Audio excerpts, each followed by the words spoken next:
사우디 슈라 위원회가 발칵 뒤집혔습니다.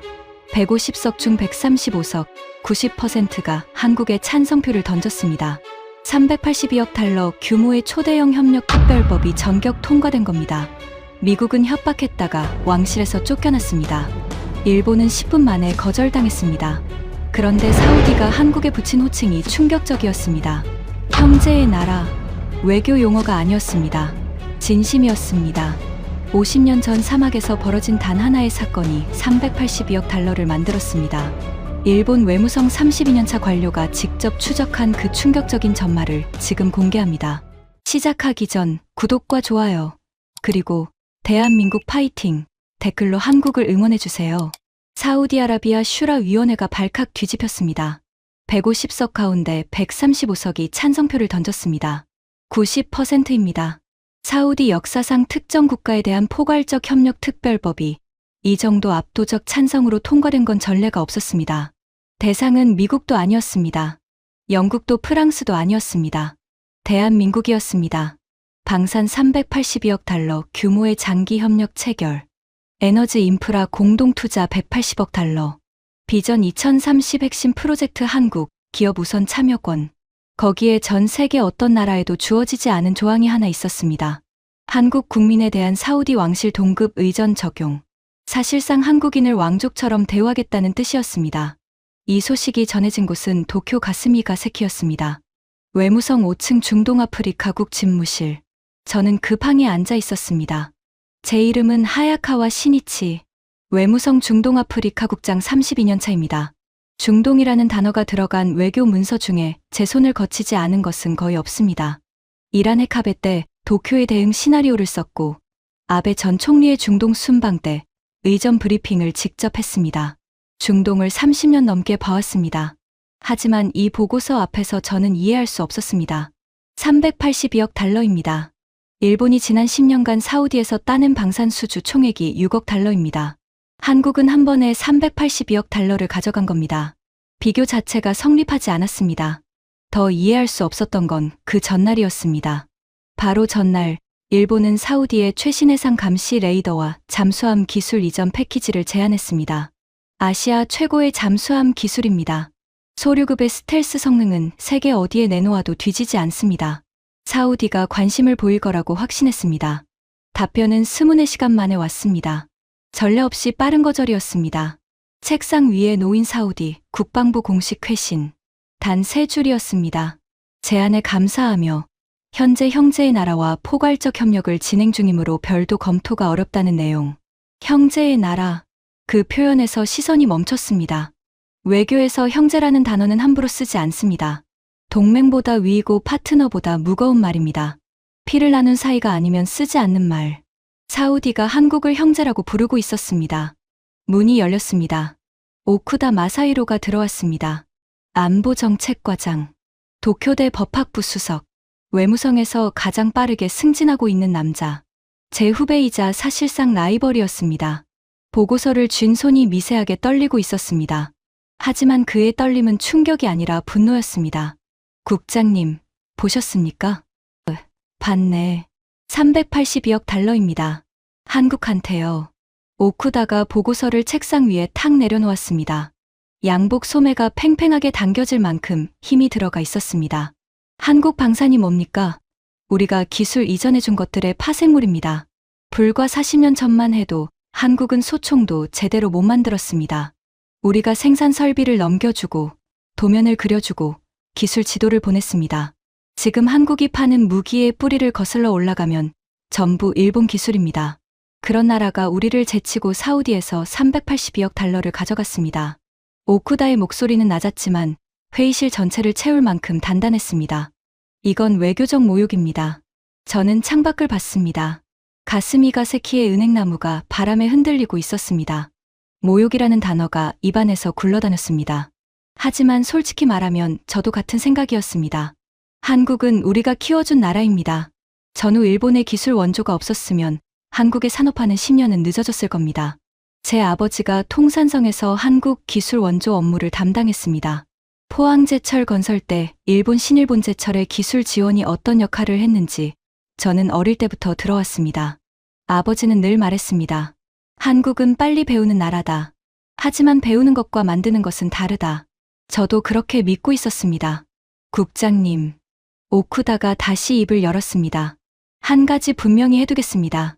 한국한테 밀리고 있다는 보고서를 도쿄에 올리면 국장님 경력이 끝납니다. 중동 아프리카 국장이 중동에서 한국한테 밀렸다. 그게 관방에 보고되면 어떻게 되겠습니까? 저는 오쿠다를 봤습니다. 차가운 눈이었습니다. 엘리트의 눈. 실패를 용납하지 않는 눈.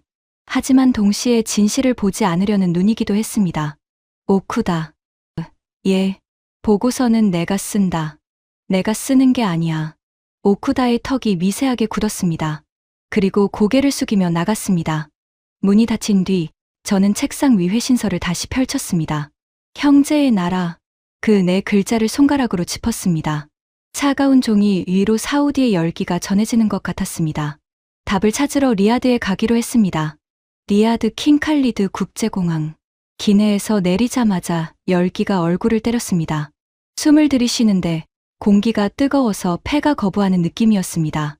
습기 없는 건열. 5분 안에 얼굴을 들이민 것 같았습니다. 입국 심사장으로 향했습니다. 긴 복도를 걸으면서 에어컨 바람이 목덜미를 스쳤습니다. 복도 끝에서 줄이 보이기 시작했습니다. 긴 줄이었습니다. 그런데 게이트가 2개였습니다. 왼쪽 게이트. 미국, 영국, 독일, 프랑스, 일본. 전부 한 줄이었습니다. 사람이 60명은 넘어 보였습니다. 줄이 구불구불 이어져 있었고 서류를 꺼내 들고 선 사람들의 이마에 땀이 맺혀 있었습니다. 오른쪽 게이트. 별도 통로였습니다. 줄이 없었습니다. 녹색 여권을 든 사람 3명이 걸어가고 있었습니다. 심사관이 서서 웃으며 맞이하고 있었습니다. 소요 시간이 채 5분도 되지 않아 보였습니다. 저는 줄 맨 앞에 서 있던 독일 사업가에게 물었습니다. 저쪽은 뭡니까? 독일인이 어깨를 으쓱했습니다. 코리안 게이트요. 한국 여권 전용. 왕실에서 직접 지시가 내려왔다더군요. 한국 여권 전용 게이트. 나토 동맹국인 독일이 45분을 기다리는 줄에서 한국은 5분 만에 빠져나가고 있었습니다. 일본 여권은 당연히 왼쪽 줄이었습니다. 같은 아시아, 같은 비자 면제국. 하지만 완전히 다른 대우. 심장 어딘가에서 뭔가가 꿈틀거렸습니다. 굴욕감이라고 부르기에는 너무 차가웠고 분노라고 부르기에는 너무 조용했습니다. 32년 외교관 생활에서 처음 느끼는 감정이었습니다. 45분을 기다려 입국 도장을 받고 로비로 나왔습니다. 호텔 셔틀버스를 기다리는데 뒤에서 영어가 들렸습니다. 크고 자신만만한 목소리였습니다. 시니치 아닌가? 하야카와 시니치. 뒤를 돌았습니다. 양복상에 단추를 하나 풀어헤친 큰 남자가 걸어오고 있었습니다. 키가 190은 되어 보였습니다. 머리카락은 은발이었고 선글라스를 이마 위로 올려놓고 있었습니다. 걸음걸이가 활주로를 걷는 것처럼 넓고 당당했습니다. 브래들리 캐슬턴. 미국 로키드 마틴 중동 총괄 수석 부사장. 35년간 사우디에 패트리엇 미사일 방어 체계를 팔아온 사람. 중동 방산업계에서 이 사람을 모르면 간첩이라는 말이 있을 정도였습니다. 브래들리. 여기서 만나다니. 같은 호텔이야. 인터콘티넨탈이네. 좋아. 바에서 한잔하지. 호텔에 도착했습니다. 로비에서 체크인을 하는데 브래들리가 카운터 직원에게 손가락을 튕겼습니다. 딱 하는 소리가 로비에 울렸습니다. 사우디 직원이 고개를 들었습니다. 물, 얼음 3개, 레몬 빼고. 주문이 아니라 명령이었습니다. 직원의 눈에 뭔가가 스쳤습니다. 하지만 곧 미소를 만들어 고개를 숙였습니다. 저는 그 눈을 봤습니다. 익숙한 굴욕을 참는 눈이었습니다. 바에 앉았습니다. 브래들리가 위스키를 시키고 다리를 꼬았습니다. 바 조명이 그의 은발에 반사되었습니다. 물잔을 들었다 놓으면서 이야기를 시작했습니다. 시니치, 너도 슈라 위원회 건 때문에 왔지? 그렇네. 걱정 마. 나도 처음엔 놀랐어. 한국, 382억 달러? 웃겼지. 브래들리가 웃었습니다. 크게 웃었습니다. 바에 있는 사우디 사람 2명이 돌아봤습니다. 한국산 미사일이 뭔지 알아? 이 사막 모래바람 3일이면 센서가 멈추는 장난감이야. 패트리엇이 걸프전에서 스쿼드를 잡아냈을 때 한국은 뭘 하고 있었는지 알아?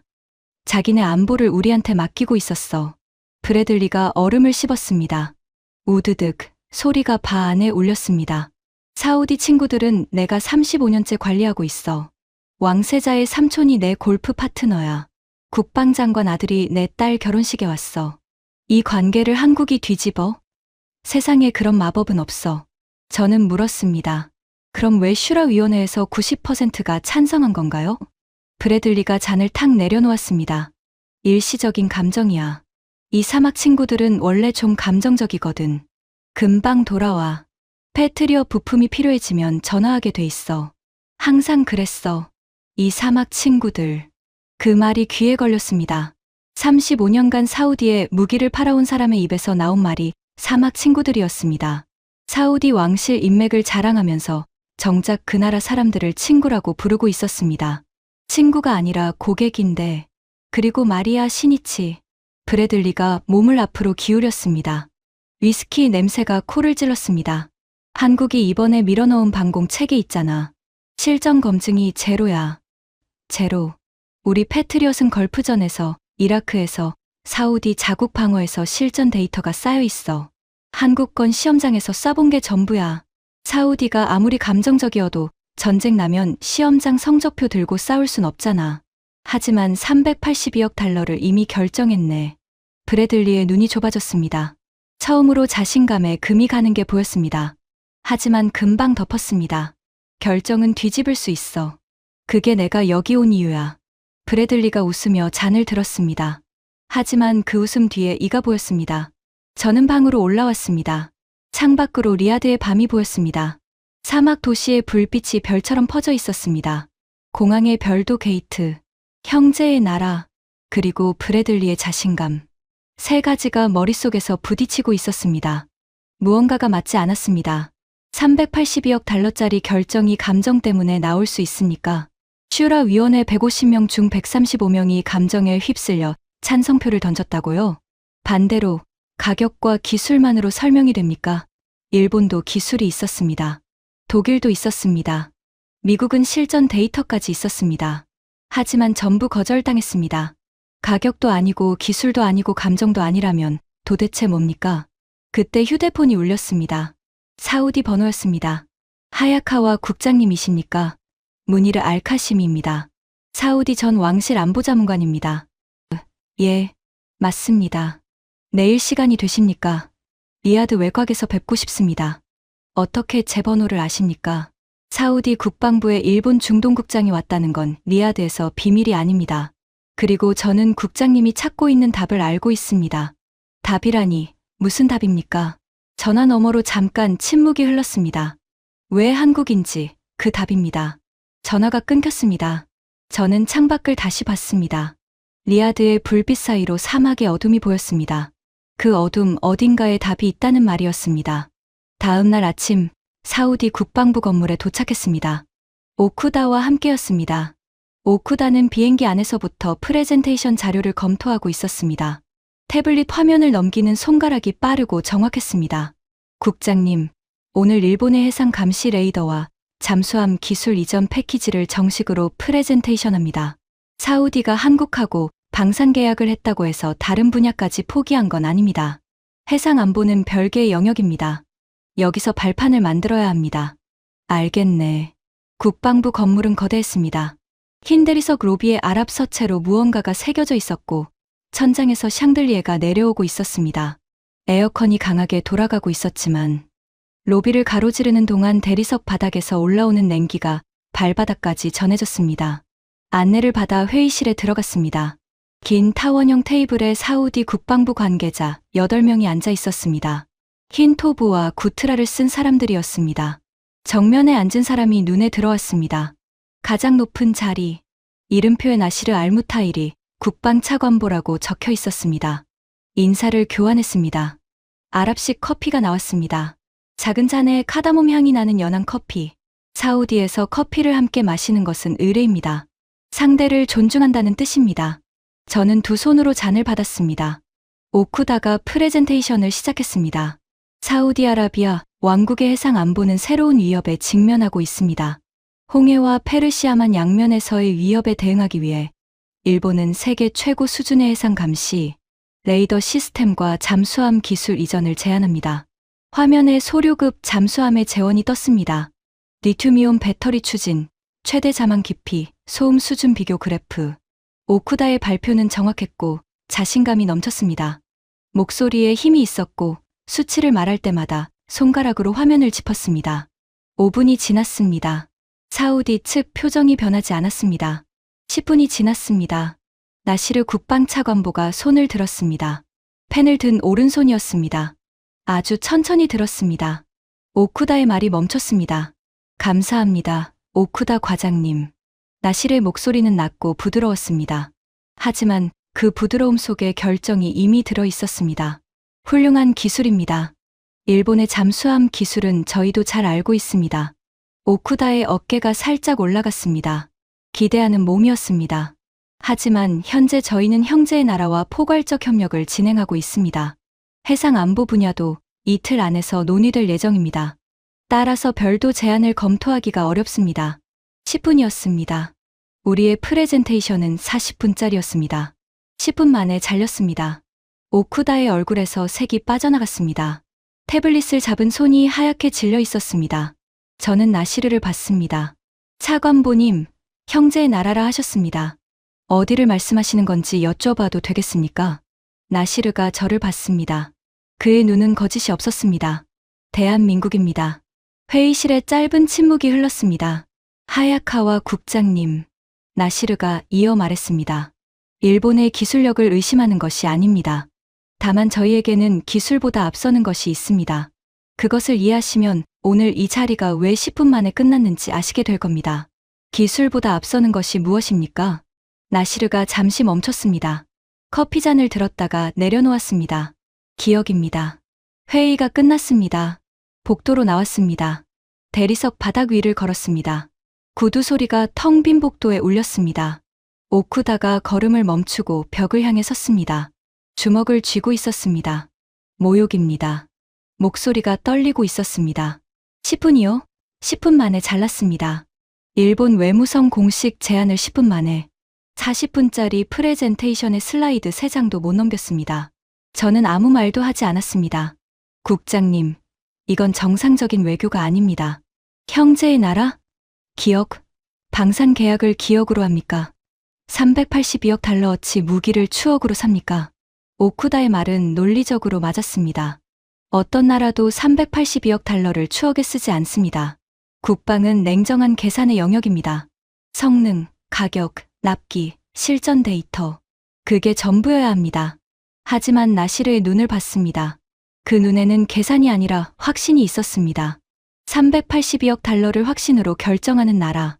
그 확신의 뿌리가 뭔지 모르겠다는 것이 저를 불안하게 만들었습니다. 오쿠다. 예. 나는 오늘 밤에 사람을 만난다. 누구를요? 무니르 알카시미. 전 왕실 안보자문관이야. 오쿠다의 눈이 좁아졌습니다. 국장님, 공식 채널 바깥에서 움직이시면 곤란합니다. 외무성 규정상 비공식 접촉은 사전 보고가 필요합니다. 알고 있네. 그럼 왜 가십니까? 저는 복도 끝에 창문을 봤습니다. 사우디의 햇빛이 대리석 바닥 위로 쏟아져 들어오고 있었습니다. 눈이 아플 만큼 하얀 빛이었습니다. 공식 채널에서는 답을 안 주니까. 오쿠다가 무언가를 더 말하려 했지만 저는 걸음을 옮겼습니다. 구두 소리가 복도에 울렸습니다. 한 걸음 한 걸음이 무겁게 느껴졌습니다. 형제의 나라. 기억. 10분 만의 거절. 점들이 있었습니다. 아직 선으로 연결되지 않은 점들. 하지만 그 점들 사이에 50년이라는 시간이 묻혀 있었습니다. 그날 저녁, 간밤에 전화를 걸어온 남자를 만나러 리야드 외곽으로 향했습니다. 무니르 알카시미, 사우디 전 왕실 안보자문관, 그리고 50년 전 이 사막 어딘가에서 10살짜리 소년이었던 사람. 차 창밖으로 리야드의 불빛이 뒤로 물러가고 사막의 어둠이 다가오기 시작했습니다. 에어컨 바람이 차 안을 채우고 있었지만 창문 너머의 공기는 아직 뜨거웠습니다. 유리창에 손을 대면 열기가 전해졌습니다. 낮에 태양이 유리 안에 갇혀 있는 것 같았습니다. 50년 전 이 사막에서 도대체 무슨 일이 있었던 겁니까? 답을 들으러 가고 있었습니다. 리야드 외곽. 도심에서 차로 40분을 달렸습니다. 고층 빌딩이 사라지고 낮은 건물들이 보이기 시작했습니다. 도로가 좁아졌습니다. 가로등이 듬성듬성해지더니 어느 순간부터 사막의 어둠이 차 안까지 밀려왔습니다. 내비게이션이 안내를 종료한 곳은 작은 찻집이었습니다. 외벽이 갈라져 있었고 간판 글씨가 반쯤 벗겨져 있었습니다. 에어컨 실외기가 덜덜거리고 있었고 문 앞에 늙은 고양이 한 마리가 웅크려 있었습니다. 문을 밀고 들어갔습니다. 카다몬과 장미수가 섞인 냄새가 코를 스쳤습니다. 천장 선풍기가 느리게 돌고 있었습니다. 구석 자리에 남자가 앉아 있었습니다. 흰 토브를 입고 있었습니다. 하지만 왕실이나 정부 관료들과는 느낌이 달랐습니다. 토브가 오래 세탁해서 약간 누렇게 변해 있었고 구트라 대신 맨머리였습니다. 이마에 주름이 깊었고 눈이 까맣고 또렷했습니다. 64세라고 했지만 눈빛만은 젊은 사람의 것이었습니다. 무니르 알카시미 전 왕실 안보자문관. 왕세자에게 직접 안보 브리핑을 하던 사람이 은퇴 후 이런 골목 찻집에 앉아 있었습니다. 하야카와 국장님이시죠? 예. 무니르 씨입니까? 무니르가 고개를 끄덕였습니다. 저를 위아래로 훑어보더니 맞은편 자리를 턱짓으로 가리켰습니다. 앉으라는 뜻이었습니다. 차를 시켰습니다. 사우디식 홍차가 나왔습니다. 잔이 뜨거워서 손가락 끝이 데일 것 같았습니다. 무니르는 뜨거운 잔을 아무렇지 않게 들어 한 모금 마셨습니다. 일본 외무성 중동국장이 사우디까지 온 이유를 알고 있습니다. 그렇겠죠. 왜 한국이냐? 맞습니까? 저는 고개를 끄덕였습니다. 무니르가 찻잔을 내려놓았습니다. 천천히 잔과 접시가 부딪히는 소리가 작게 울렸습니다. 국장님, 저는 한 가지만 먼저 묻겠습니다. 말씀하세요. 50년 전 이 사막에서 일본이 뭘 했는지 아십니까? 질문이 예상 밖이었습니다. 50년 전이라면 오일 쇼크 시기입니다. 일본은 그때 사우디에서 석유를 수입하고 있었습니다. 플랜트 수출도 하고 있었고요. 무역 관계였습니다. 석유 수입과 플랜트 수출이 있었습니다. 무니르가 고개를 천천히 저었습니다. 그게 전부입니다, 국장님. 석유를 사가고 기계를 팔았습니다. 그게 일본이 이 사막에서 한 전부입니다. 무니르의 목소리에 비난은 없었습니다. 사실을 말하고 있을 뿐이었습니다. 하지만 그 사실이 무겁게 느껴졌습니다. 자, 그럼 한국은 뭘 했느냐? 무니르가 찻잔을 밀어놓고 두 손을 테이블 위에 모았습니다. 저는 이 이야기를 왕세자에게도 했습니다. 슈라 위원회에서도 했습니다. 이제 일본 사람에게도 하겠습니다. 귀를 여십시오. 그리고 이야기를 시작했습니다. 오일 쇼크가 터진 뒤 사우디에 돈이 쏟아져 들어왔습니다. 석유 값이 4배로 뛰었으니까요. 하지만 돈만 있고 나라가 없었습니다. 도로가 없었습니다. 병원이 없었습니다. 학교가 없었습니다. 왕실이 결정했습니다. 나라를 처음부터 짓겠다고. 건설 인력이 필요했습니다. 미국한테 요청했습니다. 벡텔이라는 건설사가 왔습니다. 하지만 엔지니어만 보냈습니다. 미국 노동자가 50도 사막에서 맨손으로 삽을 들겠습니까? 시급이 안 맞으니까요. 유럽도 마찬가지였습니다. 독일은 설계도를 팔았습니다. 프랑스는 컨설팅비를 받아갔습니다. 일본은 플랜트 카탈로그를 보냈습니다. 사람을 보낸 나라는 하나였습니다. 무니르가 저를 봤습니다. 한국입니다. 그때 한국이 어떤 나라였는지 아십니까? 국민 소득 400달러. 쌀이 부족해서 보리밥을 먹던 나라입니다. 겨울에 연탄을 한 장씩 아껴 쓰던 나라입니다. 그 나라가 17만 명을 이 사막에 보냈습니다. 기술자가 아니었습니다. 농부였고 어부였고 공장 노동자였습니다. 비행기를 처음 타보는 사람들이었습니다. 저는 아무 말도 할 수 없었습니다. 17만 명. 그 숫자가 가슴을 눌렀습니다. 그 사람들이 이 사막에서 어떻게 살았는지 말해드리겠습니다. 무니르의 목소리가 낮아졌습니다. 함석 지붕 아래서 잠을 잤습니다. 에어컨이 없었습니다. 선풍기도 없었습니다. 50도짜리 사막에서 함석 지붕은 프라이팬 뒤집어 놓은 것이나 마찬가지입니다. 밤에도 40도가 안 내려갔습니다. 물은 배급이었습니다. 하루에 몇 리터. 마시는 물, 씻는 물, 빨래하는 물이 전부 거기서 나와야 했습니다. 무니르가 잠시 멈췄습니다. 차잔을 만지작거렸습니다. 아침 4시에 일어났습니다. 해 뜨기 전에 현장에 나가야 하니까 삽으로 땅을 파고 시멘트를 섞고 철근을 묶었습니다. 하루 16시간. 고속도로, 항만, 병원, 관공서. 사우디라는 나라의 뼈대를 그 손으로 세운 겁니다. 알고 있습니다. 중동건설 붐은 기록이 있으니까요. 문희르가 고개를 저었습니다. 기록에 없는 게 있습니다. 국장님. 기록에는 건설 노동자 17만 명이라고 나옵니다. 하지만 기록에 안 나오는 게 있어요. 문희르의 눈이 달라졌습니다. 까만 눈 안에서 뭔가가 흔들렸습니다. 그 사람들이 캠프 밖에서 뭘 했는지. 문희르가 서류 가방에서 사진 한 장을 꺼냈습니다. 오래된 사진이었습니다. 코팅이 되어 있었지만 가장자리가 누렇게 변해 있었습니다. 사막 한가운데에 함석 건물이 줄지어 있고 그 앞에 동양인 남자가 서 있었습니다. 키가 작고 마른 남자였습니다. 앞치마를 두르고 있었고 한쪽 손에 삽을 들고 다른 손으로 아랍 소년의 어깨를 잡고 있었습니다. 이 사람이 윤상철입니다. 경상남도 통영이라는 곳에서 온건설 현장 반장이었습니다. 저는 사진을 들여다봤습니다. 흑백에 가까운 사진 속에서 남자의 얼굴은 선명하지 않았습니다. 하지만 어깨를 잡은 손은 보였습니다. 크고 거친 손이었습니다. 삽을 쥐던 손, 시멘트를 섞던 손, 그리고 이 아이가 저입니다. 문희르가 사진 속 소년을 가리켰습니다. 10살짜리 아랍 소년이 카메라를 보지 않고 남자의 손이 올려진 어깨 쪽을 보고 있었습니다. 이 사진이 찍힌 날을 말해드리겠습니다. 문희르가 사진을 내려놓고 차잔을 들었다가 다시 내려놓았습니다. 손이 미세하게 떨리고 있었습니다. 64세 전직 왕실 안보자문관의 손이. 그날 하부부가 왔습니다. 사막 폭풍입니다. 이 지역의 하부부는 도쿄의 태풍과는 다릅니다. 모래가 하늘을 삼킵니다. 낮인데 밤이 됩니다. 눈을 뜰 수 없습니다. 숨을 쉬면 모래가 폐로 들어옵니다. 문희르의 목소리가 50년 전으로 돌아가고 있었습니다. 우리 마을이 반파됐습니다. 함석 지붕이 날아갔습니다. 벽이 무너졌습니다. 아이들이 울고 있었고 어머니들이 아이를 안고 뛰었습니다.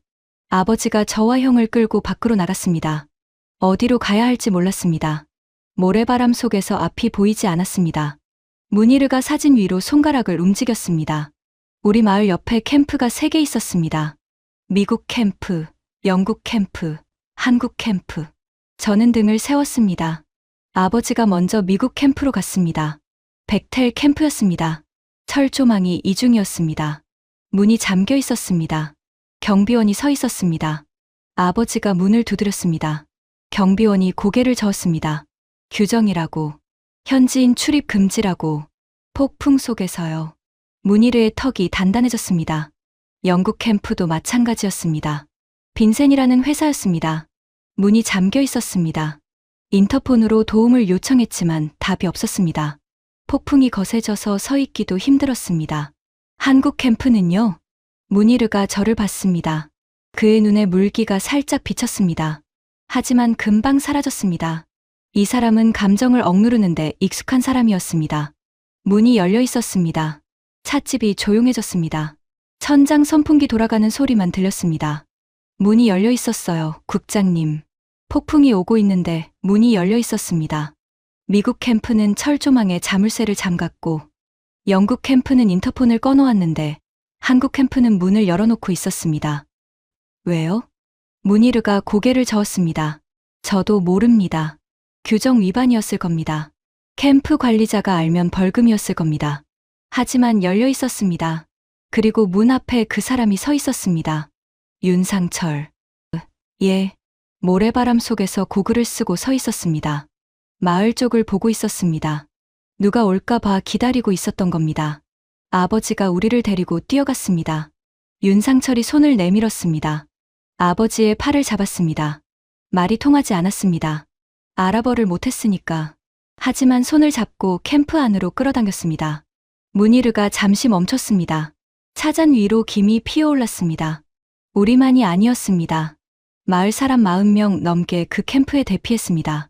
한국 노동자들이 자기 이불을 꺼내 아이들을 감쌌습니다. 자기들 마시는 물을 나눠줬습니다. 사막에서 물이 뭔지 아십니까? 생명입니다. 그 생명을 남의 나라 사람들한테 나눠준 겁니다. 하지만 그때 사고가 있었습니다. 문희르의 목소리가 갈라졌습니다. 형이요. 형이 캠프로 뛰어오는 도중에 날아온 철판에 맞았습니다. 얼굴이었습니다.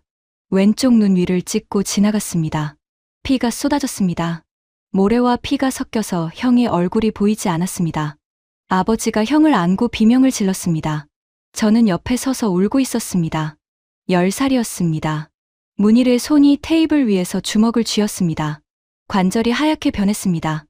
윤상철이 달려왔습니다. 형을 아버지 등에서 내려놓았습니다. 자기 앞치마를 찢어서 형의 얼굴에 감았습니다. 피를 멈추려고. 그리고 형을 업었습니다. 13살짜리 아랍 소년을 등에 업고 캠프 안쪽 의무실까지 뛰었습니다. 의무실이 있었습니까? 의무실이라고 부르기도 민망한 곳이었습니다. 약상자 하나하고 붕대 몇 개가 전부였습니다. 하지만 윤상철이 거기서 형의 상처를 소독하고 꿰맸습니다. 의사였습니까? 아닙니다. 문희르가 고개를 저었습니다.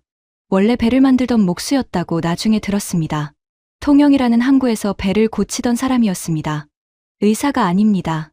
하지만 건설 캠프에서 반장을 하면서 사람들이 다치면 응급처치를 해야 했고, 그래서 스스로 배운 겁니다. 붕대 감는 법, 소독하는 법, 상처를 꿰매는 법. 목수가 사람을 꿰맨 겁니까? 배를 꿰매던 손으로 형의 얼굴을 꿰맨 겁니다. 문희르가 사진을 다시 들었습니다. 형은 살았습니다. 하지만 왼쪽 눈을 잃었습니다. 철판이 각막을 찢었거든요. 캠프 의무실에서 할 수 있는 한계였습니다. 가장 가까운 병원이 차로 4시간 거리였습니다. 폭풍이 지나간 뒤에 병원에 갔지만 이미 늦었습니다. 눈은 살리지 못했습니다.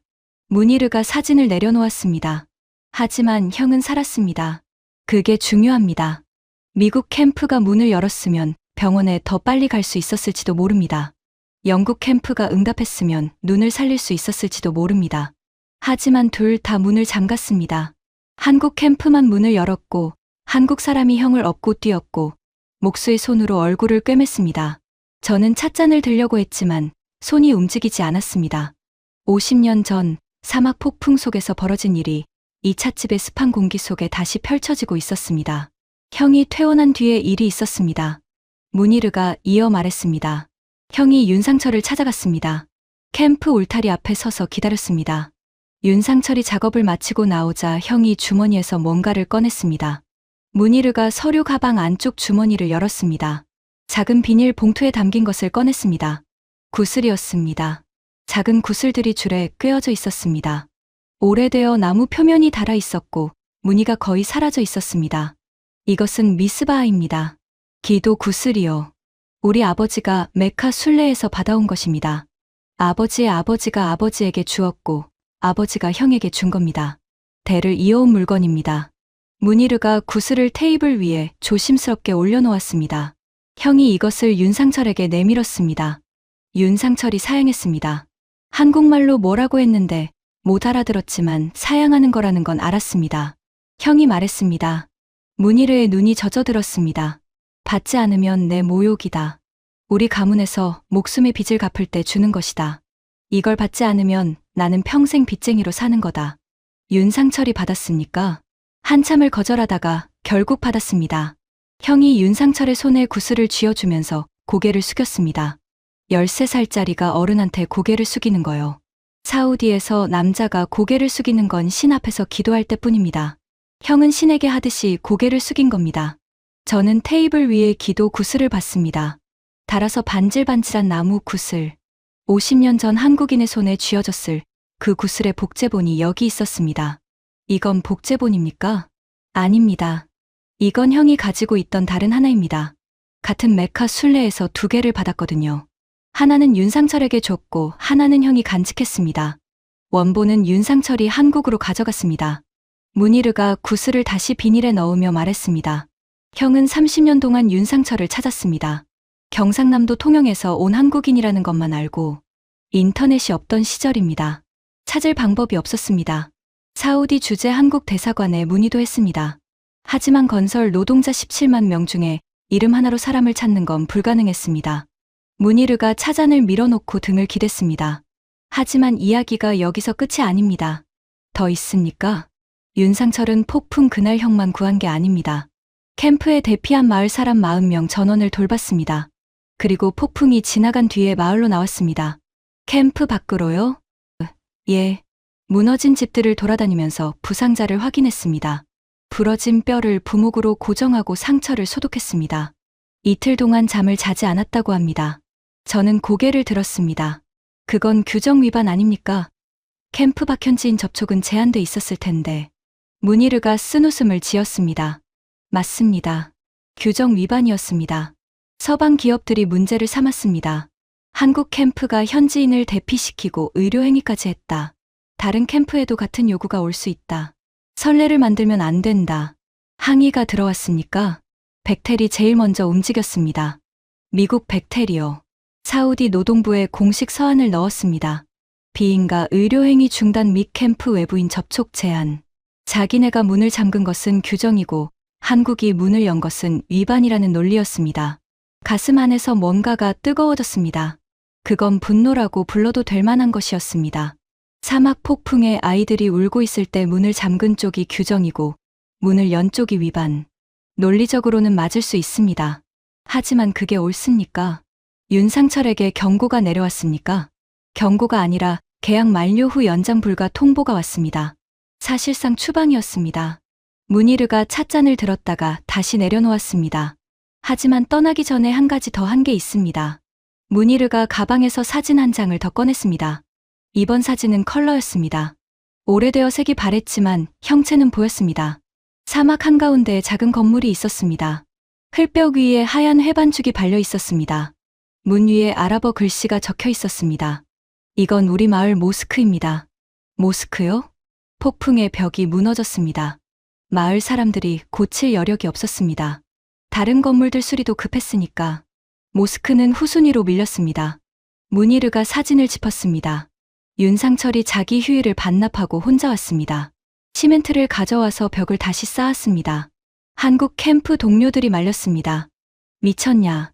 남의 사원을 왜 고치느냐고. 윤상철이 뭐라 했는지 아십니까? 문희르가 저를 똑바로 봤습니다. 사람들이 기도하는 곳이니까. 찻집 안에서 에어컨 소리만 들렸습니다. 기독교인이었습니다. 윤상철은 기독교인이었어요. 이슬람 모스크를 고친 건 기독교인 한국 사람이었습니다. 이 사막에서 종교가 다른 남의 기도 장소를 자기 손으로 고친 사람은 그가 유일했습니다.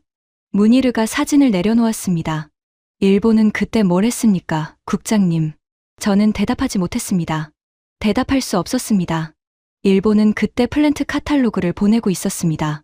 석유 수입 계약서에 서명하고 있었습니다. 사우디에 사람을 보내지 않았습니다. 사막에 발자국을 남기지 않았습니다. 국장님, 문희르가 말했습니다. 미국은 석유를 가져갔습니다. 유럽은 돈을 가져갔습니다. 일본은 카탈로그를 보냈습니다. 한국은 사람을 보냈습니다. 그리고 그 사람은 폭풍이 올 때 문을 열었고 눈을 잃은 아이의 얼굴을 꿰매줬고 남의 신전을 자기 손으로 고쳤습니다. 문희르가 일어섰습니다. 내일 만나실 분이 있습니다. 나디아 알아르비, 사우디 투자청 차관입니다. 이 나라 최초의 여성 경제 고위 관료입니다.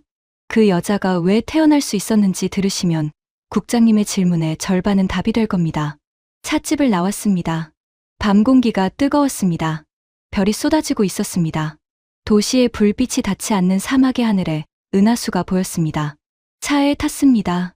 운전을 하면서 문희르의 말이 계속 맴돌았습니다. 일본은 카탈로그를 보냈습니다. 그 한 문장이 칼날처럼 박혀 있었습니다. 다음 날 오후 리야드 시내의 호텔 레스토랑에서 나디아 알아르비를 만났습니다. 문희르를 만난 찻집과는 완전히 다른 세계였습니다. 대리석 바닥에 크리스탈 조명. 접시 하나 가격이 서울의 한 끼 식사비보다 비싼 레스토랑이었습니다. 나디아는 검은 아바야를 입고 있었지만 히잡은 쓰지 않았습니다. 짧게 자른 머리카락이 보였습니다. 눈이 날카로웠습니다. 서류 가방을 옆에 두고 태블릿을 보고 있었습니다. 걸어가는 저를 올려다보더니 일어서지 않고 손으로 앞자리를 가리켰습니다. 바쁜 사람의 효율적인 인사였습니다. 하야카와 국장님, 문희르에게 들었습니다. 단도직입적으로 하겠습니다. 시간이 많지 않으니까. 감사합니다. 문희르에게 뭘 들으셨는지는 알고 있어요. 사막 폭풍 이야기, 형 이야기, 윤상철 이야기. 맞죠? 맞습니다. 그건 시작입니다. 나디아가 태블릿을 덮고 저를 봤습니다. 사우디에서 여성이 이 자리까지 올라온다는 건 상상을 초월하는 일입니다. 이 나라에서 여성이 운전면허를 따게 된 것도 불과 몇 년 전입니다. 그런 나라에서 경제 정책을 자문하는 차관급 자리에 여성이 앉아 있다는 건 이 사람이 대체 불가능하다는 뜻입니다. 제 이야기를 하겠습니다. 나디아가 물잔을 한 모금 마셨습니다. 저는 이 사막에서 태어났습니다. 리야드 외곽 마을. 문일의 마을과 같은 곳은 아니지만 비슷한 환경이었습니다. 캠프들이 있었고 한국 캠프가 바로 옆에 있었습니다. 어머니가 저를 낳을 때 문제가 생겼습니다. 난산이었습니다. 마을에 산파가 없었습니다.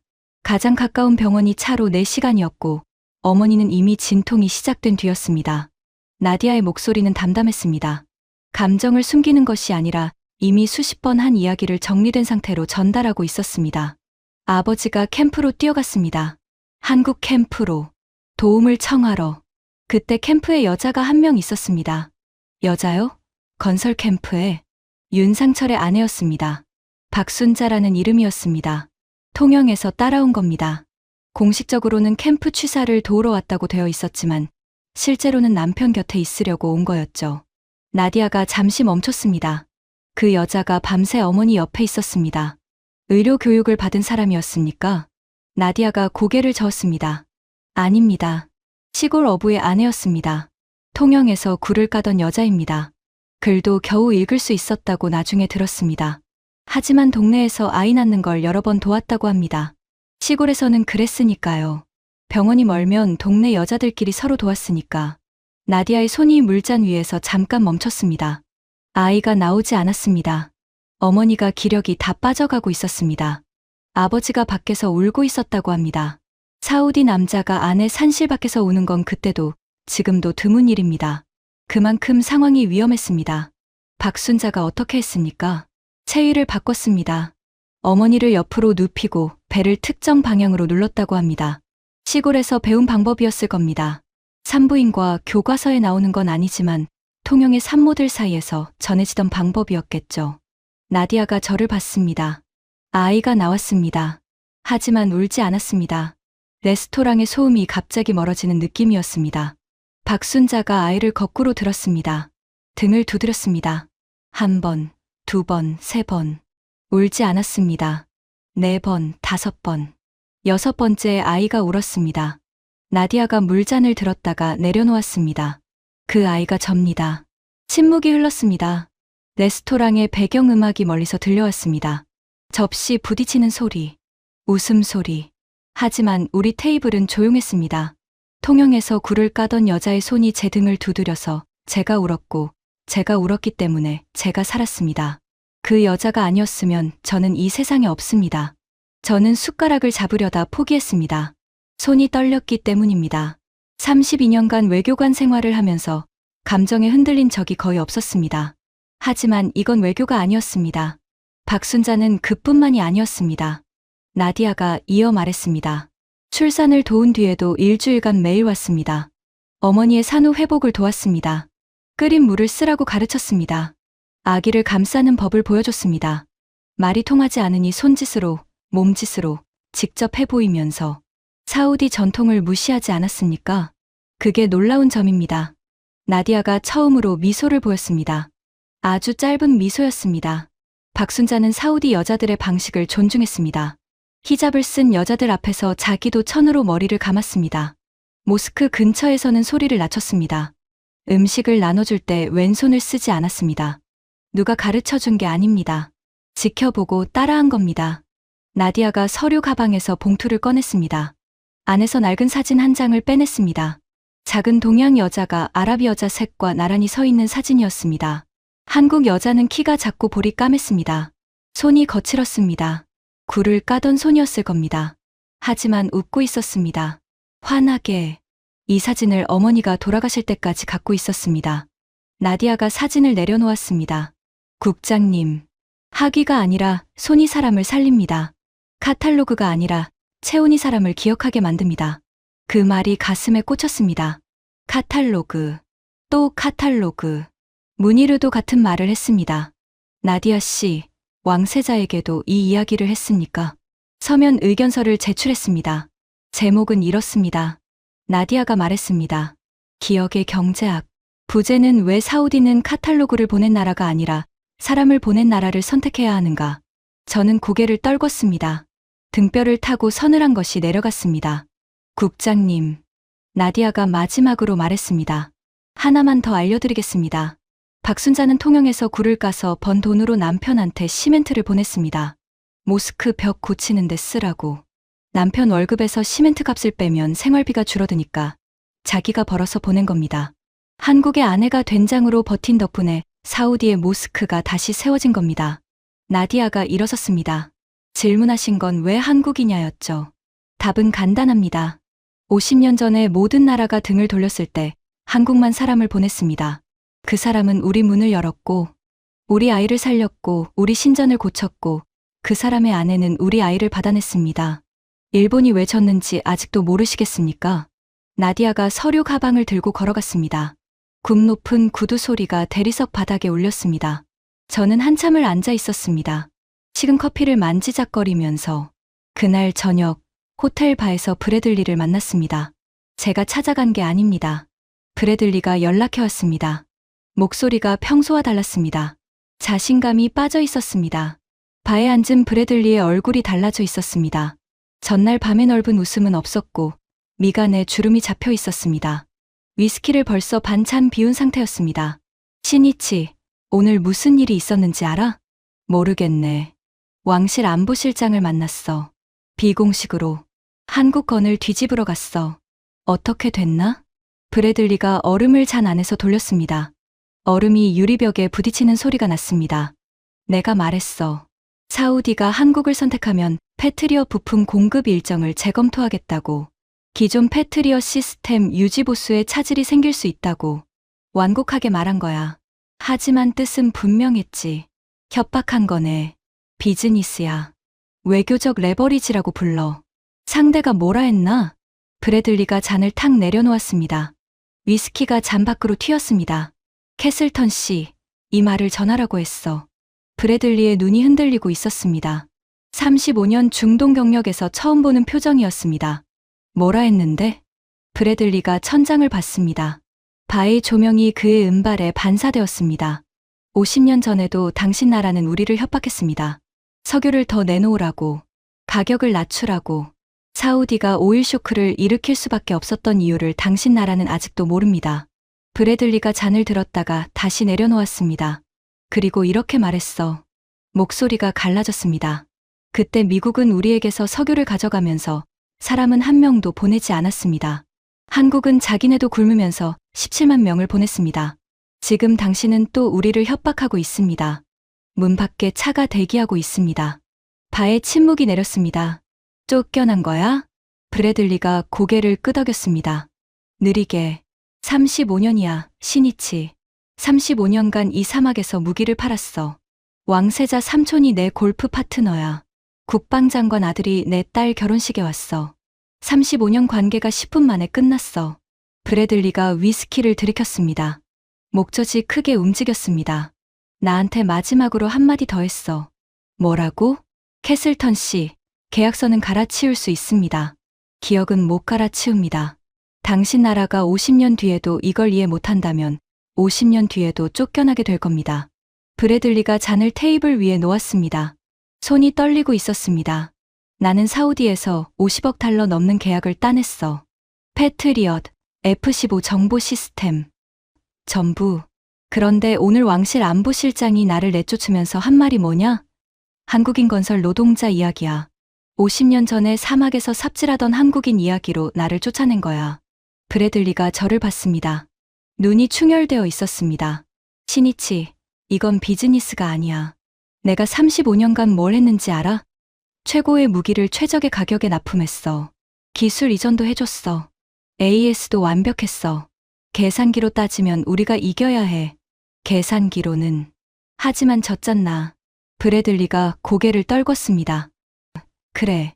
계산기에 안 잡히는 게 있었어. 기억. 신뢰. 폭풍 때 문을 열었느냐 잠갔느냐. 그 차이가 50년 뒤에 382억 달러가 된 거야. 저는 위스키 잔을 만지작거렸습니다. 브래들리의 패배는 미국의 패배였습니다. 하지만 동시에 일본의 패배이기도 했습니다. 일본도 카탈로그를 보냈습니다. 일본도 문을 열지 않았습니다. 브래들리. 50년 전에 록히드 마틴이 사우디에서 뭘 팔고 있었나? 브래들리가 잠시 생각했습니다. F-5 전투기. 초기 모델. 사우디 공군 창설 때부터 우리가 납품했어. 같은 시기에 한국인들은 사우디에서 뭘 하고 있었나? 삽질이지. 고속도로 깔고 건물 올리고. 그래. 50년 뒤에 사우디가 기억하는 게 뭔가? 브래들리가 입을 다물었습니다. 한참을 아무 말도 하지 않았습니다. 전투기가 아니야. 삽이야. 사막에서 삽을 든 사람을 기억하는 거야. 제가 말했습니다. 브래들리가 아니라 제 자신에게 한 말이었습니다. 다음 날 아침 오쿠다에게서 연락이 왔습니다. 사우디 국방부에 추가 브리핑을 잡았다고. 제가 허락하기 전에 독자적으로 움직인 겁니다. 국장님, 이번에는 다른 접근으로 갑니다. 한국 방산의 기술적 한계를 객관적 데이터로 보여주는 겁니다. 사우디가 감정에 휩쓸려 결정했다면 데이터로 깨울 수 있습니다. 오쿠다, 잠깐만. 이미 자료가 완성됐습니다. 한국산 방공 체계의 실전 데이터 부재, 센서 내구도 시험 결과 미공개, 중동 환경 적합성 미검증, 전부 팩트입니다. 저는 오쿠다를 말리고 싶었습니다. 무니르와 나디아를 만난 뒤 이건 데이터의 문제가 아니라는 걸 알았으니까. 하지만 오쿠다는 멈추지 않았습니다. 엘리트의 자존심이 멈추게 놔두지 않았습니다. 국방부 회의실에 다시 들어갔습니다. 이번에는 참석자가 달랐습니다. 나시르 국방차관보 대신 실무급 관료 5명이 앉아 있었습니다. 차관보급이 참석하지 않은 것 자체가 우리의 위상이 떨어졌다는 신호였지만 오쿠다는 눈치채지 못했습니다. 오쿠다가 프레젠테이션을 시작했습니다. 사우디아라비아 왕국이 도입을 결정한 한국산 방공 체계에 대해 기술적 관점에서 몇 가지 사실을 공유하고자 합니다. 화면에 그래프가 떴습니다. 패트리어트 한국 방공 체계 비교표, 실전 투입 횟수, 요격 성공률, 센서 반응 속도. 한국산 체계는 실전 검증 데이터가 공개되어 있지 않습니다. 시험장 환경과 실제 전투 환경은 다릅니다. 중동의 고온다습한 사막 환경에서 센서 내구도가 검증되지 않았습니다. 오쿠다의 발표는 기술적으로 정확했습니다. 숫자도 맞았고 논리도 맞았습니다. 하지만 회의실의 공기가 점점 차가워지고 있었습니다. 그때 사우디 측 참석자 한 명이 손을 들었습니다. 다른 사람들보다 나이가 많았습니다. 60대 초반으로 보였습니다. 군복을 입지 않았지만 군인 출신이라는 것이 자세에서 보였습니다. 무니르가 소개해준 사람이라는 것을 나중에 알았습니다. 오쿠다 과장님. 예, 기술적 분석에 감사합니다. 질문이 하나 있습니다. 말씀하세요. 50년 전 이 사막에서 일본은 무엇을 했습니까? 회의실 공기가 얼어붙었습니다. 오쿠다의 입이 열렸다가 닫혔습니다. 그것은 오늘 주제와 관련이 없습니다. 관련이 있습니다. 남자의 목소리가 단호해졌습니다. 오쿠다 과장님은 지금 한국의 기술적 한계를 말씀하고 계십니다. 저는 일본의 인간적 한계를 묻고 있는 겁니다. 답변해 주십시오. 50년 전 사우디에서 일본이 보낸 것은 무엇입니까? 오쿠다가 대답하지 못했습니다. 입술이 미세하게 떨리고 있었습니다. 저는 회의실 문 옆에 서서 이 장면을 보고 있었습니다. 제가 대신 답하겠습니다. 남자가 말했습니다. 일본은 카탈로그를 보냈습니다. 미쓰비시와 미쓰이의 플랜트 카탈로그. 석유를 사가면서 기계를 파는 거래를 했습니다. 깔끔한 거래였습니다. 사람은 보내지 않았습니다. 남자가 오쿠다를 봤습니다. 한국은 사람을 보냈습니다. 17만 명을. 그 사람들이 이 도로를 깔았고 이 병원을 지었고 이 건물을 세웠습니다. 그리고 그 사람들 중 하나가 사막 폭풍이 올 때 캠프 문을 열어서 우리 마을 사람 40명을 살렸습니다. 남자가 일어섰습니다. 오쿠다 과장님, 기술은 바꿀 수 있습니다. 5년 후에 더 좋은 무기가 나옵니다. 10년 후에 더 정확한 센서가 나옵니다. 하지만 50년 전에 폭풍 속에서 문을 열었느냐 잠갔느냐, 그건 바꿀 수 없습니다. 남자가 서류를 접었습니다. 오늘 브리핑은 여기까지입니다. 사우디 측 5명이 일어나서 나갔습니다. 한 명 한 명 의자를 밀고 서류를 챙기고 문을 향해 걸어갔습니다. 마지막 사람이 나가면서 문을 닫았습니다. 회의실에 오쿠다와 저만 남았습니다. 프로젝터가 아직 켜져 있었습니다. 화면에 패트리어트 한국 방공 체계 비교표가 떠 있었습니다. 숫자들이 빈 회의실을 비추고 있었습니다. 오쿠다가 프로젝터 앞에 서 있었습니다. 리모컨을 쥔 손이 내려가지 않고 있었습니다. 어깨가 미세하게 흔들리고 있었습니다. 도쿄대 수석 졸업, 외무성 최단기 과장 승진. 완벽한 이력서 위에서 한 번도 이런 일을 겪어본 적 없는 사람이었습니다. 저는 문 쪽에서 걸어가 오쿠다 옆에 섰습니다. 프로젝터 불빛이 우리 둘의 얼굴을 하얗게 비추고 있었습니다. 오쿠다. 대답이 없었습니다. 가자. 오쿠다가 리모컨을 내려놓았습니다. 프로젝터를 끄지 않고 화면의 숫자들이 텅 빈 회의실을 계속 비추고 있었습니다. 아무도 보지 않는 숫자들을. 복도를 걸었습니다. 오쿠다가 먼저 입을 열었습니다. 국장님. 이건 정상적인 외교가 아닙니다. 같은 말이었습니다. 이틀 전에도 같은 말을 했었습니다. 하지만 이번에는 목소리가 달랐습니다. 분노가 아니라 당혹감이었습니다. 저는 복도 끝에 창문을 봤습니다. 리야드의 오후 햇빛이 유리를 통해 쏟아지고 있었습니다. 눈이 아팠습니다. 정상이 아닌 건 우리였을지도 모른다, 오쿠다. 오쿠다가 멈췄습니다. 저를 봤습니다. 눈이 흔들리고 있었습니다. 무슨 뜻입니까? 카탈로그를 보내고 계산기를 두드리고 데이터를 나열하는 게 외교의 전부라고 생각했다. 30년간 그렇게 해왔다. 하지만 사우디는 계산기에 안 잡히는 걸로 결정을 내렸어. 그리고 그게 틀린 결정이 아니야. 오쿠다의 입술이 떨렸습니다. 하지만 아무 말도 하지 않았습니다. 저는 걸음을 옮겼습니다. 호텔로 돌아가서 보고서를 적기로 했습니다. 외무성 공식 보고서가 아니라 제 개인의 질문으로 이 이야기를 끝까지 따라가기로. 왜 한국인가? 이제 절반은 알 것 같았습니다. 하지만 절반만 알면 안 되는 이야기였습니다. 50년 전 사막에서 문을 열고 사람을 업고 뛰고 모스크를 고치고 아이를 받아냈던 그 한국인. 윤상철. 그리고 박순자. 그 사람들이 한국에 돌아가서 어떻게 됐습니까? 살아 있습니까? 사우디에서 번 돈이 한국을 어떻게 바꿨습니까? 그 산업이 어떻게 무기가 됐습니까? 그 무기가 다시 어떻게 사우디로 돌아왔습니까? 원이 있었습니다. 50년짜리 원. 사막의 삽이 한국의 용광로가 되고, 용광로가 조선소가 되고, 조선소가 방산이 되고, 방산이 다시 사막으로 돌아온 원. 그 원의 끝을 보려면 한국에 가야 했습니다. 통영이라는 곳에. 하지만 가기 전에 한 가지를 더 알아야 했습니다. 슈라위원회에서 150명 중 135명이 찬성표를 던진 순간, 그 회의장에서 정확히 무슨 일이 있었는지 문희르에게 전화했습니다. 문희르 씨, 슈라위원회 표결날 회의장에서 무슨 이야기가 나왔습니까? 전화 너머로 문희르의 숨소리가 들렸습니다. 국장님, 그날 제가 위원회에서 연설했습니다. 뭐라고 하셨습니까? 한 문장이었습니다. 그 한 문장에 135명이 손을 들었습니다. 뭐였습니까? 문희르가 말했습니다. 무기는 성능으로 사는 것이 아닙니다. 폭풍이 올 때 문을 열어줄 나라에게서 사는 것입니다. 전화를 끊고 나서 호텔 방 창가에 앉았습니다. 리야드에 밤이 내려오고 있었습니다. 사막의 열기가 서서히 식어가고 있었습니다. 무기는 성능으로 사는 것이 아닙니다. 폭풍이 올 때 문을 열어줄 나라에게서 사는 것입니다. 그 한 문장이 382억 달러를 움직인 겁니다. 50년 전 사막에서 캠프 문을 연 한국인 하나가 50년 뒤에 382억 달러가 된 겁니다. 서울행 비행기를 예약했습니다. 통영으로 가기로. 윤상철을 찾아야 했습니다. 인천공항에 내렸습니다. 사우디의 건열이 한국의 습한 공기로 바뀌었습니다. 폐에 들어오는 공기가 무거웠습니다. 바다 냄새가 섞여 있었습니다. 렌터카를 빌렸습니다. 내비게이션에 경상남도 통영을 찍었습니다. 인천에서 5시간. 고속도로를 타고 남쪽으로 내려갔습니다. 서울의 빌딩 숲이 사라지고 논이 나타났습니다.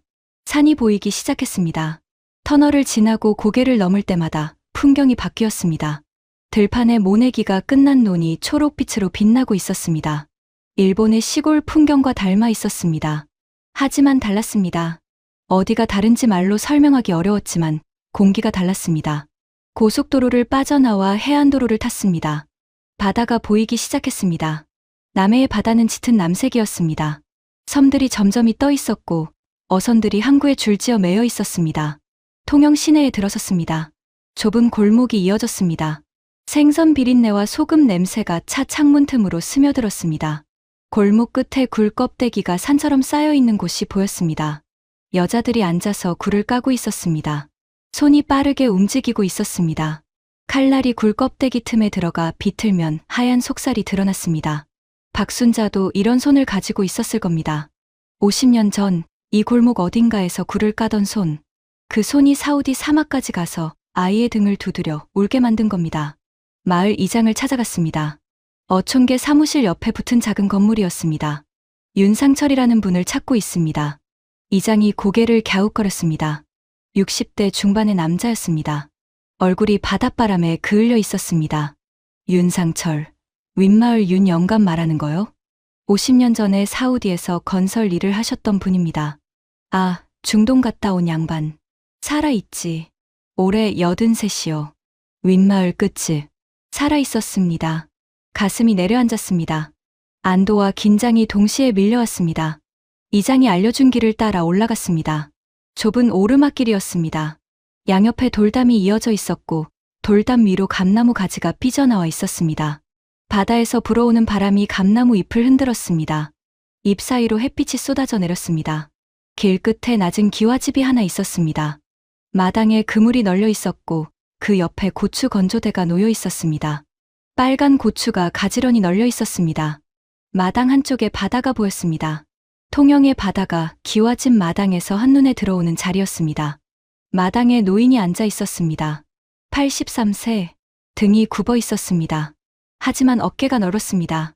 젊었을 때 큰 사람이었을 겁니다. 손이 크고 거칠었습니다. 그물을 손질하고 있었습니다. 바늘이 그물코 사이를 빠르게 오가고 있었습니다.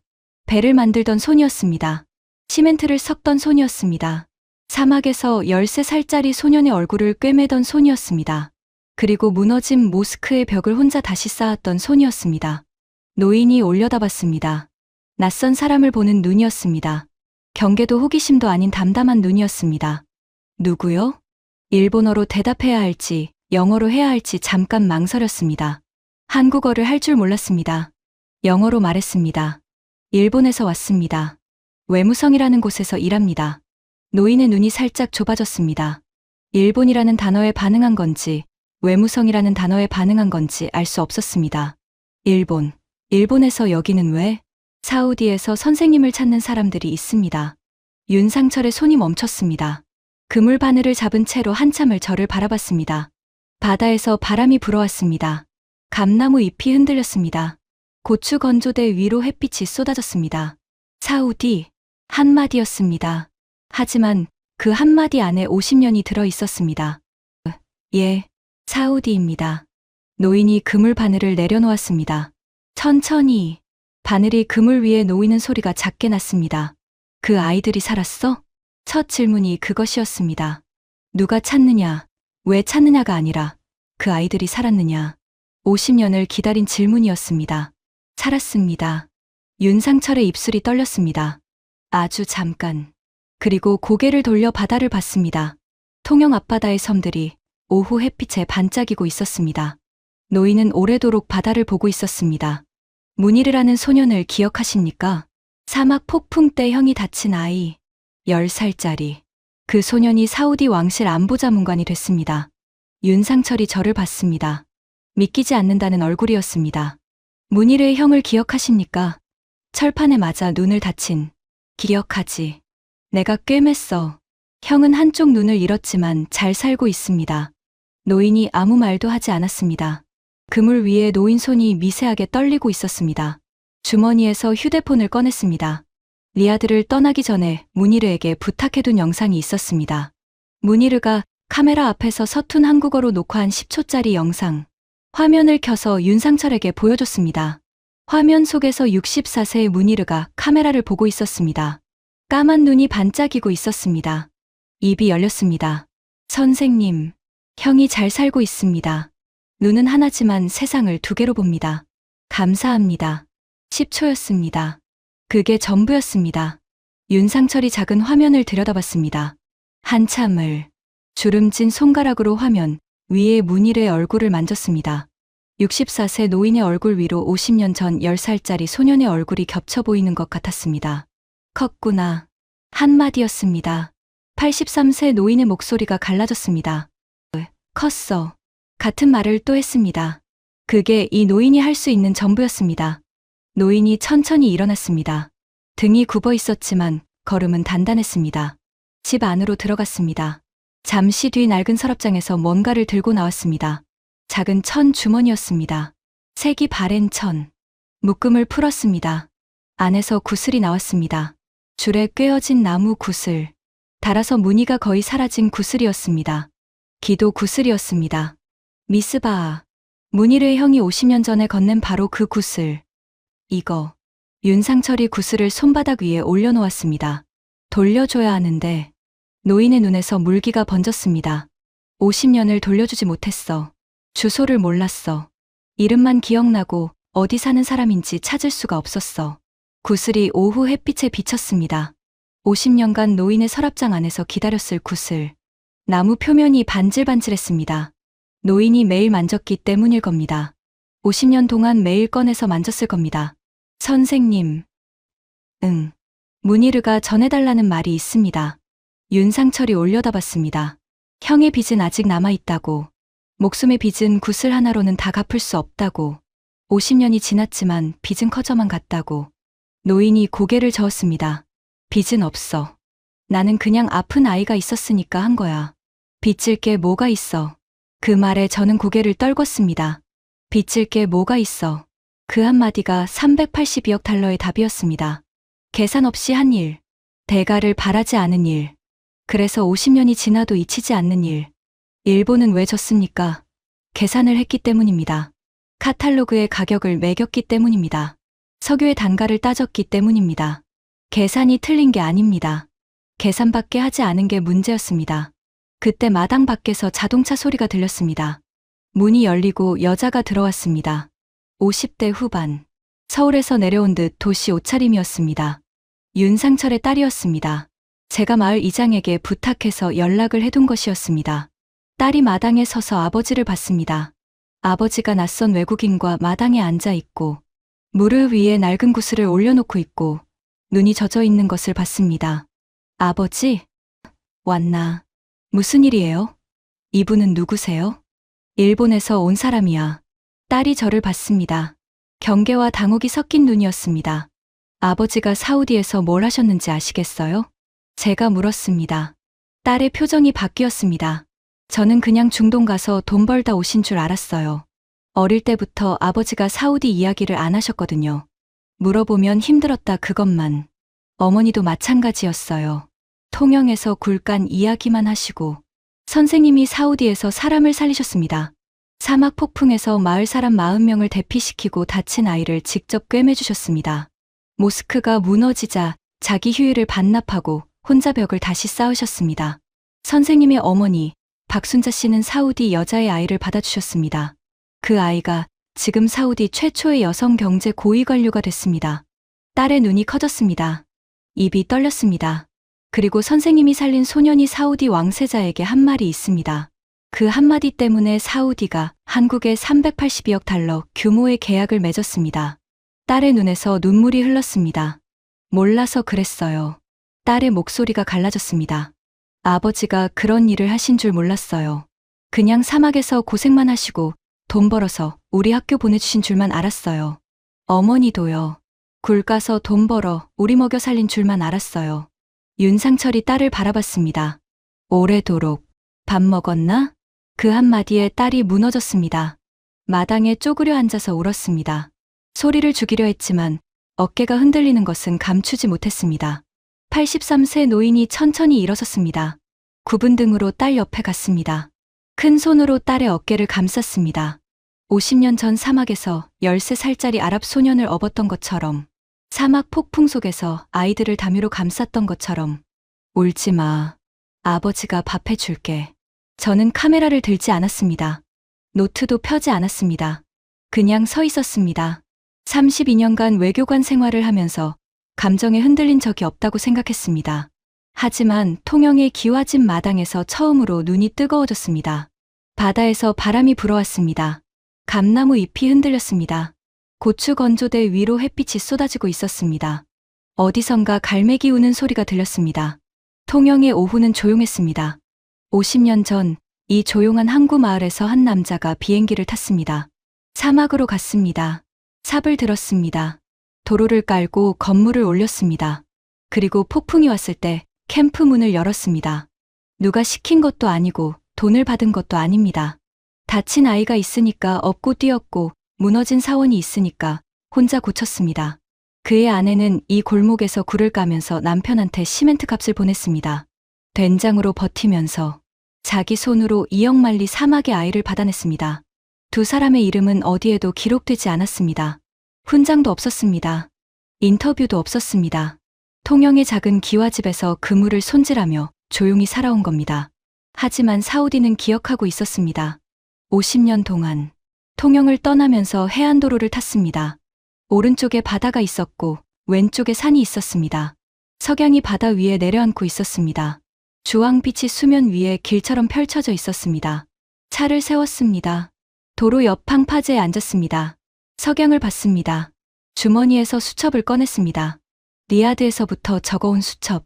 무니르의 말, 나디아의 말, 브래들리의 패배, 오쿠다의 침묵, 그리고 윤상철의 한마디. 빚을 게 뭐가 있어. 아픈 아이가 있었으니까 한 거야. 수첩을 덮었습니다. 눈을 감았습니다. 50년 전을 생각했습니다. 같은 시기에 일본과 한국이 사우디에서 무엇을 했는지. 일본은 미쓰비시와 미쓰이의 카탈로그를 보냈습니다. 플랜트 설비의 가격표를 제시했습니다. 석유 수입 계약서에 서명을 받았습니다. 깔끔한 거래였습니다. 계산기에 숫자가 맞았습니다. 이익이 남았습니다. 한국은 17만 명의 사람을 보냈습니다. 국민소득 400달러짜리 나라에서 농부와 어부와 공장 노동자를 비행기에 태워 사막에 보냈습니다. 그 사람들은 50도 열기 속에서 하루 16시간 삽을 들었습니다. 고속도로를 깔았고 항만을 만들었고 도시를 세웠습니다. 그리고 캠프 밖으로 나와서 현지 사람들과 밥을 나누고 아이를 살리고 사원을 고쳤습니다. 50년 뒤 사우디는 카탈로그를 기억하지 않았습니다. 계약서도 기억하지 않았습니다. 플랜트 설비의 모델 번호도 석유 거래의 단가도 기억하지 않았습니다. 삽을 든 사람을 기억했습니다. 폭풍이 올 때 문을 연 캠프를 기억했습니다. 아이의 얼굴을 꿰매준 목수를 기억했습니다. 모스크를 혼자 고친 기독교인을 기억했습니다. 아이를 받아낸 굴까는 여자를 기억했습니다. 그리고 그 기억으로 382억 달러를 결정했습니다. 일본은 계산기를 들고 왔습니다. 미국은 총을 들고 왔습니다. 한국은 삽을 들고 왔습니다. 사우디는 삽을 든 사람을 선택했습니다. 저는 이것을 이해하는데 32년이 걸렸습니다. 외무성에서 32년간 계산기를 두드렸습니다. 외교란 이해관계의 조율이라고 배웠습니다. 국익이란 경제적 이득이라고 배웠습니다. 틀린 말은 아닙니다. 하지만 그게 전부가 아니었습니다. 아버지를 생각했습니다.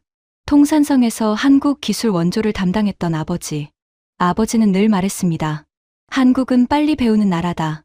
하지만 배우는 것과 만드는 것은 다르다. 아버지 말이 틀렸습니다. 한국은 빨리 배운 게 아니었습니다. 빨리 다가간 겁니다. 사람에게 기술을 배운 것이 아니라 사람의 마음을 얻는 법을 아는 나라였습니다. 아니, 법이라고 부르기도 어렵습니다. 아픈 사람이 있으면 달려가고 무너진 곳이 있으면 고치는 것. 그게 전략이 아니라 그냥 그 사람들의 본성이었습니다. 도쿄로 돌아왔습니다. 외무성 5층 집무실에 앉았습니다. 보고서를 써야 했습니다. 원래 제목은 한국 방산의 중동 진출 분석이었습니다. 오쿠다가 기대하는 보고서는 한국의 기술적 한계와 일본의 전략적 대응 방안을 담은 문서일 겁니다. 제목을 바꿨습니다. 사막에 남은 사람들. 부제를 달았습니다. 일본이 보지 못한 50년. 보고서를 쓰기 시작했습니다. 밤새 썼습니다. 가스미가 새키에 불이 하나둘 꺼져가는 동안 집무실 책상 위에 앉아서 수첩을 펼쳐놓고 한 글자 한 글자 적었습니다. 보고서 마지막 줄은 이렇게 적었습니다. 한국이 사우디를 가져간 것이 아닙니다. 50년 전에 사우디가 한국을 선택한 것입니다. 우리는 카탈로그를 보낼 때 한국은 사람을 보냈고, 우리가 계산기를 두드릴 때 한국은 삽을 들었고, 우리가 이익을 계산할 때 한국은 사원을 고쳤습니다.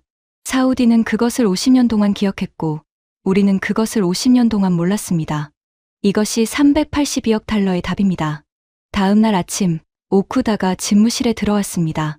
보고서가 책상 위에 놓여 있었습니다. 오쿠다가 제목을 읽었습니다. 사막에 남은 사람들. 오쿠다의 얼굴이 굳었습니다. 첫 페이지를 넘겼습니다.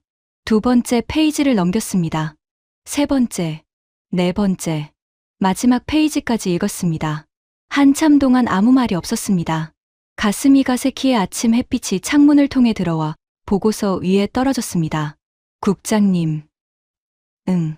이 보고서를 올리시면 경력이 끝납니다. 알아. 일본이 졌다고 적으셨습니다. 졌으니까. 왜 졌는지도 적으셨습니다. 알아야 하니까. 오쿠다가 보고서를 내려놓았습니다. 카탈로그를 보낸 나라보다 삽을 든 나라를 기억한다. 이게 국장님 결론입니까? 그래. 오쿠다가 창밖을 봤습니다. 가스미 가세키의 은행나무가 바람에 흔들리고 있었습니다. 저는 이해할 수 없습니다. 알아. 하지만 오쿠다가 멈췄습니다. 한참을 멈춰 있었습니다. 그리고 아주 작은 목소리로 말했습니다.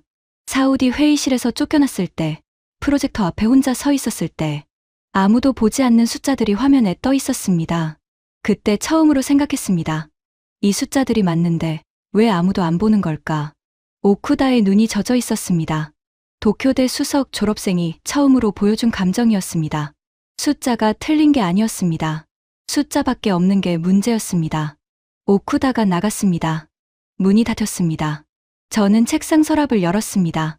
통영에서 가져온 것이 하나 있었습니다. 윤상철에게 부탁해서 마당에서 함께 찍은 사진이었습니다.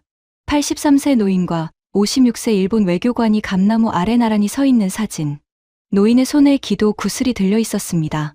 사진을 서랍에 넣었습니다. 그 옆에 메모 한 장을 붙였습니다. 삽을 든 사람. 창밖을 봤습니다. 도쿄의 하늘이 맑았습니다. 가스미 가세키의 빌딩 숲 너머로 하늘이 보였습니다.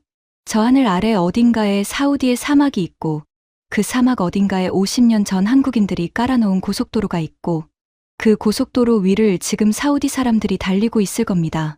그리고 통영의 작은 기와집에서는 83세 노인이 그물을 손질하고 있을 겁니다.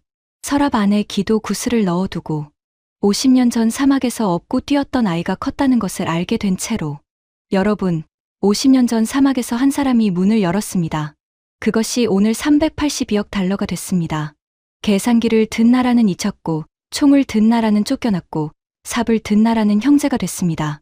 이 이야기에서 저는 한 가지 역설을 발견했습니다. 윤상철은 영웅이 되려던 게 아니었습니다. 계산도 없었습니다.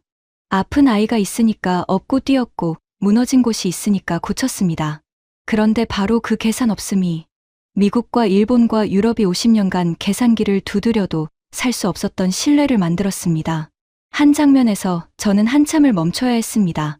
통영의 아내 박순자 씨가 굴을 까서 번 돈으로 사막에 시멘트를 보냈다는 대목이었습니다. 남편 월급은 줄어도 괜찮았습니다. 모스크가 먼저였으니까. 그 굴 까던 손에서 나온 돈이 사우디 아이들의 기도 장소가 됐습니다. 지금까지 일본 외무성 32년차 관료가 추적한 사우디 382억 달러의 비밀이었습니다. 50년 전 사막에서 삽을 들고 남은 사람들. 그 이름 없는 분들의 이야기가 더 멀리 닿을 수 있도록 공유 부탁드립니다. 댓글에 남은 사람 4글자만 남겨주세요. 훈장 한 번 받지 못한 두 분에게 우리가 드릴 수 있는 가장 조용한 예의입니다. 구독과 좋아요도 부탁드립니다. 지금까지 터칭 스토리였습니다. 감사합니다.